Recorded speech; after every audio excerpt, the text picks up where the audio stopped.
1월 4일 아침이 밝아오고 있습니다. 오늘 히브리서 11장 23절에서 31절까지의 말씀을 함께하면서 하나님의 오늘 우리를 향한 계획을 헤아려 보도록 하겠습니다. 제가 봉독하겠습니다. 모세가 태어났을 때 믿음으로 그 부모는 3달 동안 아기를 숨겨두었습니다. 그들은 아기가 잘생긴 것을 보았기 때문입니다. 그들은 왕의 명령을 두려워하지 않았습니다.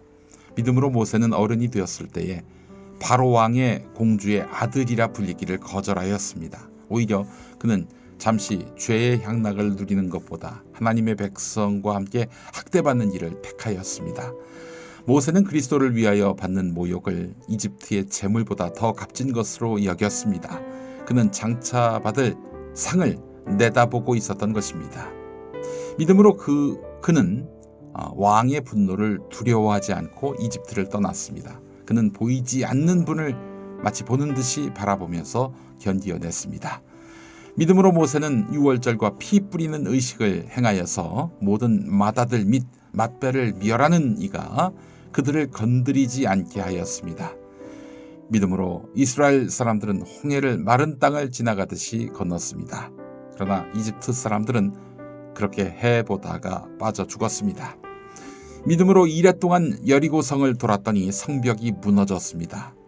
믿음으로 창녀 라합은 정탐꾼들을 호의로 영접해 주어서 순종하지 않는 사람들과 함께 망하지 아니하였습니다. 아멘. 어제는 요셉 이야기로 끝났는데 400년 뒤 이야기가 펼쳐집니다. 400년 뒤 이집트의 노예로 살고 있던 이스라엘 백성들을 구원하는 주인공이 누굽니까? 바로 모세지요. 모세. 여러분 23, 24, 27, 28, 29, 30, 31절 오늘 본문 공통점이 무엇입니까? 마치 시에서 대꾸를 이루듯이 믿음으로 라는 말로 시작합니다. 믿음으로라는 말로 시작해요. 이게 히브리서 기자가 진짜 하고 싶은 말 아니겠습니까? 그래서 오늘 주제는 믿음으로라고 해야 할 것 같습니다.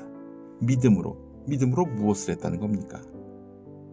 모세의 부모, 대표적으로 어머니 요게벳, 3달 동안 아기를 숨기더니 나일강에 띄웁니다. 왕의 명령이 아이를 죽여라 이거 아니었습니까? 이 명령을 따르지 않은 것이죠. 어떻게 해요? 믿음으로 말입니다. 모세가 어른이 됐을 때 왕족이기를 거부했습니다. 어떻게 해요?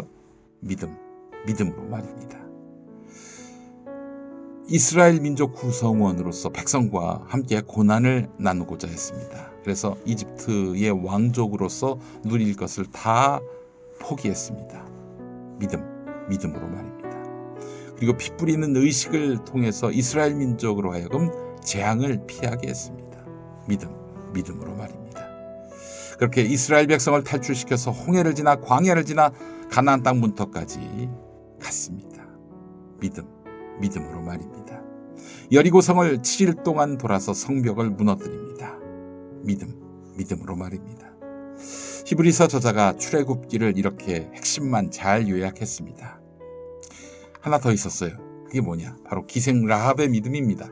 기생이라고 했지만 성매매 여성이라고 보는 게 맞습니다. 당시에는 가장 천한 여성이었어요. 때는 이집트를 탈출한 지 40년 된 때 광야 생활을 끝내고 허락하신 새 땅 가나안에 들어갈 상황이었습니다. 근데 라합은 이스라엘의 정탐꾼 앞에서 하나님을 참 신으로 고백합니다. 출애굽 당시 홍해를 마르게 하신 일, 또 이스라엘을 지키기 위해서 이방 민족을 멸하신 일 모두 알고 있었습니다. 그런데 여리고 군사들에게 걸립니다. 이 정탐꾼을 숨겨준 것.